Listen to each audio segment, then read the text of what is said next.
C'est ce qu'avait dit en tout cas Emmanuel Macron, qui avait appelé Qwant. Donc Qwant, c'est le moteur de recherche français, enfin avec quelques partenaires européens, mais c'est surtout français, donc KWANT, Qwant. C'était je ne sais plus quand Macron avait dit que c'est quand il était ministre des Finances. Donc il avait appelé Qwant le Google français. C'est une alternative. Alors au départ, techniquement, c'était pas tellement une alternative parce que Qwant a été accusé d'utiliser les résultats de recherche de Bing, qui est le moteur de recherche développé par Microsoft. Je dirais que depuis quelques années, techniquement, ils se sont améliorés, donc ils ont leur propre algorithme de recherche et ça devient de plus en plus efficace. C'est-à-dire que au départ, quand j'avais commencé à utiliser Qwant, je trouvais qu'en effet, je revenais sur Google parce que les résultats donnés par Qwant n'étaient pas très satisfaisants. Là, je trouve que maintenant, en fait, vraiment, ils se sont améliorés, c'est beaucoup plus intéressant.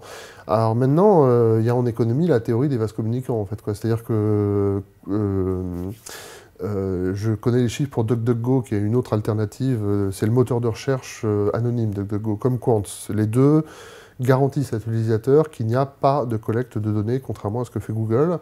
DuckDuckGo, et je crois que Qwant est à peu près au même niveau, revendiqué a passé la barre des 10 milliards d'utilisateurs depuis sa création. Google, c'est 3 milliards plus de 3 milliards d'utilisateurs par jour. Donc là, on est face à un déséquilibre.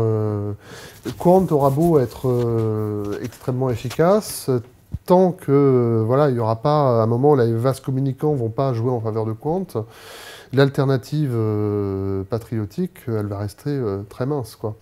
C'est Google qui domine le marché de manière écrasante des moteurs de recherche. Donc maintenant, après, peut-être qu'en effet, Qwant va réussir à devenir aussi un géant du numérique, mais il faut une telle masse aussi de financement et une telle capacité de recherche et développement que ça paraît difficile. Et puis il y a autre chose qui fait l'efficacité de l'algorithme de Google, c'est justement que Google capte les métadonnées de recherche et utilise ces données pour améliorer sans cesse, pour chaque utilisateur, la pertinence de ces résultats de recherche. Donc du coup, en fait, comme Qwant ou DuckDuckGo en fait, ne pratiquent pas en fait, cette collecte de métadonnées, donc ils sont obligés d'utiliser d'autres moyens, mais leurs résultats de recherche sont moins pertinents. Cela dit, je trouve que Qwant, c'est autant DuckDuckGo, je l'ai utilisé aussi, je trouve que en termes de pertinence, c'est pas terrible. Qwant, ça s'est vraiment amélioré, quoi.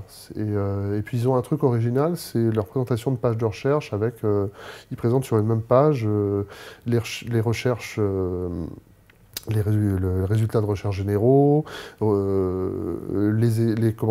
résultats de ces recherches dans l'actualité, en vidéo, en images.